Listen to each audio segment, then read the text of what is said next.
America, my name is Osei-Frimpong. Let's quickly talk about Mamdani's win. And he seems like a good kid, right? So he ran on three issues significantly. One, that he's pro-New York rather than knee-jerk pro-Israel, which apparently New Yorkers appreciate. But that comes in the form of rent control, free public transit, and childcare.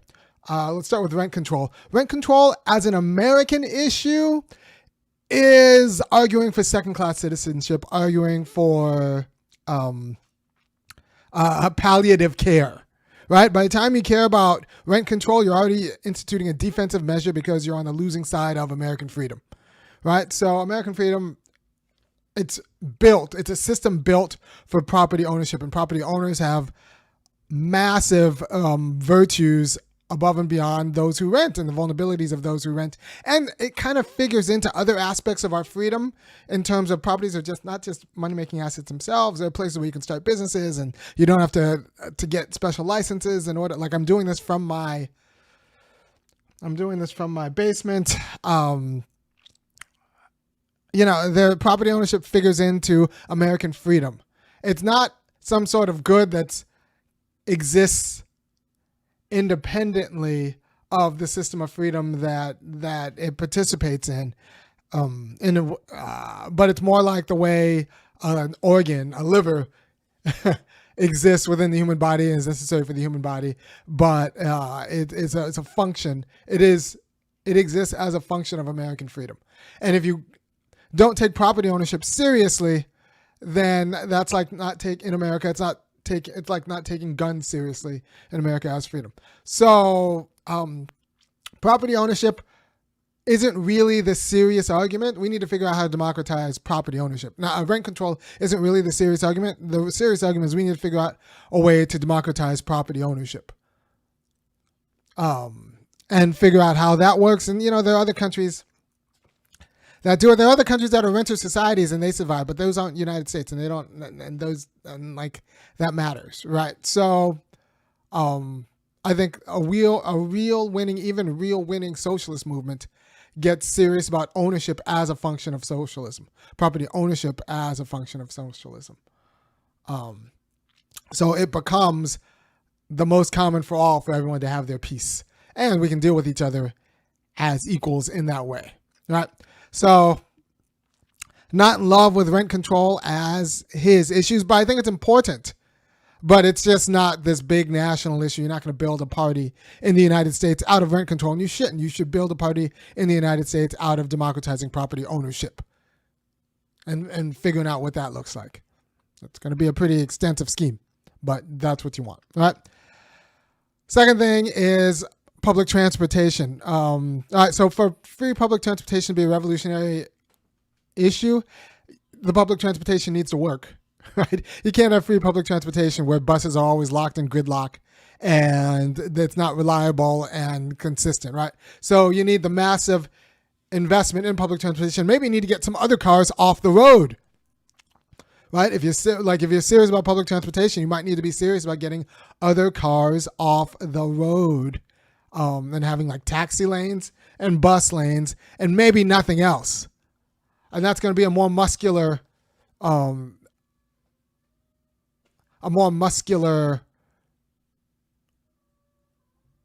imperative, but maybe that's what it takes. I suspect that that's what it takes if you're going to make this a real substantive issue. Because right now, once again, it's like palliative care.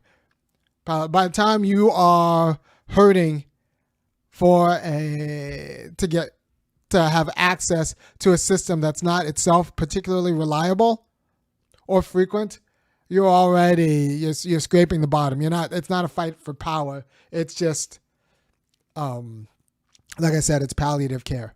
It's palliative care. And what I want to do is empower people, not just give them palliative care. Now, that's different from universal childcare. Universal childcare is infrastructure, as a form of infrastructure, and should be thought of as infrastructure. I think is actually a national issue. If he makes that work and makes New York a model for universal childcare that works, even universal postpartum care, where like someone comes into your place and helps you with your little apartment while your baby's small, like that could be fascinating. So that's the most exciting aspect of Mamdani's campaign. Promises the actual issues, the universal childcare. If New York becomes a model, not of free public transit, not of rent control, but of universal childcare, that could be fascinating for the nation and something that the National Democrats can actually run with, and in a very exciting way, because that would be like an advance in freedom, and I think in an important way. Right. So Mamdani, he survived. He won the primary because he got to be on stage with Cuomo. It was the debates. It was the debates that allowed him to be seen as viable. It was the debates that allowed him to allowed the New York media, which is rather saturated, to actually take up viral clips, right? And so anyone who was exposed to him was exposed to him through the debate. Sure, the door knocking was great, but they were really exposed to him through the media infrastructure, which is why he got the media literate. Those who have time to pay attention to the media voted for him. It was like Mamdani won by white guys over 100K. Like, it was those who actually could pay attention to the media, and he got the media exposure. Even if it was hostile media exposure, he got the media exposure. He got the cameras in his face to create the moments to actually make his case to the media, to those whom the media reached. I never underestimate how few people actually have access to consistent media, political media.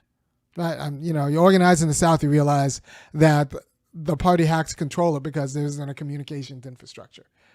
But for those people for whom there is a communications infrastructure, the wealthy or the mid to wealthy, New Yorkers, those are the people who actually got to hear Mamdani's arguments.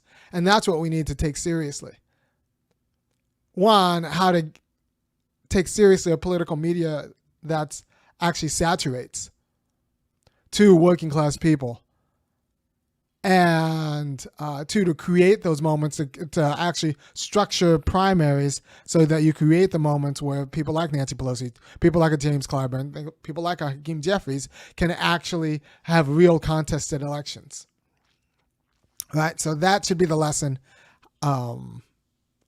that is taken. I don't think Mamdani won as much as Cuomo lost because he couldn't keep up with the argument, and the fact that he's a sex pest and all these other things didn't help. But I think people in the know and people who have the bandwidth and the resources to be frustrated with company Democrats are exactly frustrated with company Democrats. Now, in a general election in a city that's not New York, this is good for Republicans, because the company Democrat won't lose to the left. The company Democrat will lose to the Republicans. But I think the overall lesson should be how tired people are of company Democrats, right? And that the Democratic Party, the best thing the Democratic Party could do is actually do what David Hogue wants and have energetic priorities and build out their media communications infrastructure. Because I bet you the low-income Mamdani workers didn't vote for Cuomo out of some sort of like deep respect and belief. They voted for Cuomo just because of name recognition. And they didn't the media doesn't reach them. So that's what I suspect. And now let's talk about Trump's bombing of Iran, which I actually think the long-term GOP line for this is going to be like, look, I wiped out their nuclear capacities. Nobody's going to stop. Nobody in the United States is going to stop Israel from doing what they're going to do. And Israel, any ceasefire that Israel signs is just something in sand. They're going to break it whenever they feel like it. I know that. You know that. All the Americans know that. I would Israel's ceasefire is not worth anything. As soon as they get uncomfortable, they're just going to start bombing things. But now we know that the Iranian retaliation's not going to include nukes, not just to Tel Aviv, but to any of Israel's allies. Which is why, do you want to come say hi to the people? Come say hi to the people. This is my son. He wants some of a break right now, so. Hey. Say hi, people. Hi, people. Hi, people. This is my son, Bayard, and I love him. So, Let me finish my show, and then I'll be right with you, okay? Upstairs? Okay. Okay. Can I do typing? Can you do typing? Yes. Yes, you may. All right. Do you know where the computer is? It's in it's in my blue bag. Check my blue bag, okay? Okay. Bye, people. Bye. Say it in the microphone. Say, bye, people. Bye, people. There you go. All right. Very good. So,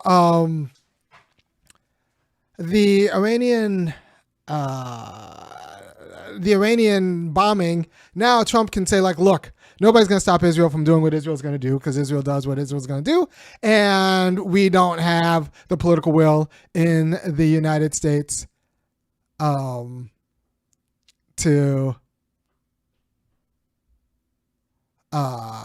stop him, to stop the Israelis. So what we've done now is made it the case that the retaliation is not going to blow back. It's not going to turn into a nuclear strike against either Tel Aviv or the United States as an Israel ally. So that's going to be the GOP argument, and it's actually not the worst argument. So Trump looks like a 3D chess people. Yeah. Where's the computer? Sorry, why is it your back? I don't know where my bag is. You're going to have to find it. All right, but I'll be done in like 5 minutes, okay?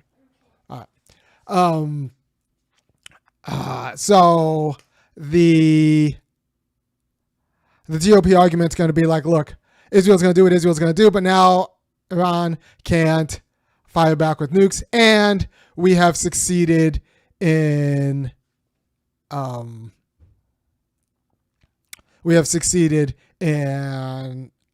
strategic interest of the United States, which is not getting becoming collateral damage from an Iranian nuke. All right. So that's going to be Trump's argument. And I think that's not the worst argument, given that we don't assume that anything that Israel says about a ceasefire is going to hold. Right. So I think that's actually it's going to be an argument that works. Anybody who's going to try to get Trump on the Iranian bombing is going to run into that argument, and they're not going to have a very good retort, I do not believe. Now, I do think it's very interesting that he did it all without costing American lives. So he can say that he has saved America from a nuclear holocaust without costing any American lives. You're welcome. All right. So if you go after Trump, you have to go after him in a different way.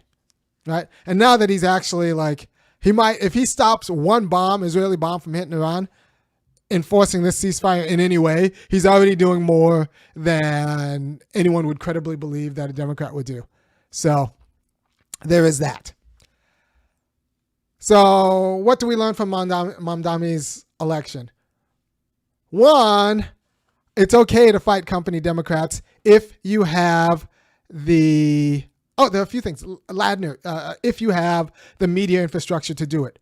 You need to be on stage. Like, if we're serious about no kings and the conditions of self-determination in the United States, we need primaries. We need primaries with debates, right? And I actually think what an ally looks like, the difference between Ladner, who endorsed Mamdani, and Elizabeth Warren, who was a piece of trash, I think is huge, right? I think it's huge. Ladner, it's arguable that Ladner swung the race as one of the confluence of factors that swung the race for Mamdani. And it's because he knew what being a good ally is. It's actually because he actually believed in the policies. He actually believed in the politics and not just like some nonsense. And that's the difference between Elizabeth Warren and a Ladner. So I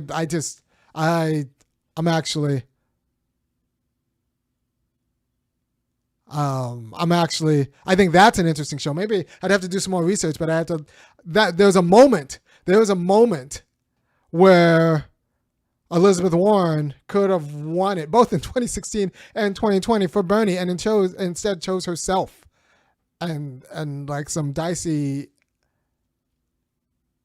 Yeah. And hopefully her legacy at the CFPD CPFD, Consumer Federal Protection Bureau, CFPD, might actually pay the price. I mean, that wouldn't be good for consumers, but it'd be good for us to talk about politics, because Warren could have had moments in 2016 and in 2020, but instead chose herself, and Ladner did the opposite. And you can call it, like, other people are going to make this argument, they're going to call it misogyny, but I'm just saying that that's what an ally looks like. Right? So what do we learn from Mamdani? Nationally, I don't think it's that rent control is going to be necessarily the winning argument. We need to talk about how to democratize ownership. And the person who actually figures that out the first, is going to be great. I do think New York being a model for childcare is great. And that if he leans into that and does it, that would be great for the nation. Free transit, I think that has to have a lot of strings to it. Not necessarily the price, but you got to get other cars off the road. Transit has to be good. Free transit is still only like palliative care for the poor unless the transit is good. It's got to be great. It's got to be on time. Apparently, it's got to be safe. But it's not enough for it to be free. It's got to be good. And we need to talk about what it means to have good transportation and then make that free. And then you have good paying jobs. So you don't even have to if you have good transportation, good paying jobs, maybe it doesn't even need to be free. Maybe it's just not that big of a deal. So I don't know. I think it's not necessarily that transportation needs to be free for it to be considered infrastructure. It has to raise the quality of the transportation. And then, we can talk about lowering the price, the prices. All right. So rent control, not the fan of it. If we're going to talk about America's housing crisis, I want to talk about democratizing ownership. For a few reasons, because I think it fits in both American culture and American systems of freedom better, and it offers a quality of security that no amount of rent control can match, right? So, and then also Ladner, what an ally looks like, and the Ladner versus Warren debate is actually fascinating. I might have to do a show about how Brandon Johnson's just got a big old L in Chicago. Brandon Johnson, man. Hopefully, the best thing about Brandon Johnson's time in Chicago is that there's probably someone working for Brandon Johnson who's a little bit sharper, a little bit gets there a little bit faster, who might is now gaining experience in the practical nuts and bolts of government because of Brandon Johnson in Chicago, and now has a job in Brandon Johnson's administration. Is gonna, because Harold Washington did that for a lot of Black Chicagoans. So maybe Brandon Johnson will do that also. So that's where we are. Oh, and with the, once again, reiterating the points on Trump's Iran gambit, which I think is a successful gambit. He can say that Israel is going to break the ceasefire, which we all know that Israel is going to break the ceasefire. And now the Iranian retaliation will not include nukes, which is not just good for Tel Aviv and Haifa. It's good for all of Israel's allies, which is us. And so he's bought us a kind of inoculation from a nuclear holocaust, and it didn't cost any American lives. So that's going to be the Trump argument. That's going to be the Trump argument for the Iranian bombing. And if he can actually show that he can stop an Israeli bomb from dropping in Iran, that would actually be more than I think anyone expects than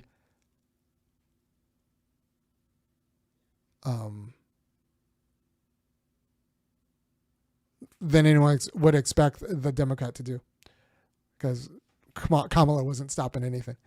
All right. So the long-term GOP gambit is that Israel is going to break ceasefires, which Israel is going to do, and that's not going to matter because now Iran can't respond with a tactical nuke or a non-tactical nuke to either Israel or the U.S. And so that's what he did it without the costing Americans of any lives. So that's what he's going to roll on. And also, I will have to research, because I think this is going to be a good show, the difference between Ladner as an ally and Warren as an ideological ally, and what that means. And it's not personal. It's just that one knew the job, the other one didn't. All right. Thank you for your time. If you appreciate what I'm saying, which I think you should, because nobody's going to give you this quality of insight and wisdom like I do, go to www.funkyacademic.com and kick in $5, $15, and $50 a month, and I'll keep doing what I'm doing. Right? Peace. Really. funkyacademic.com. Kick in. This is how I, pay my mortgage. Peace.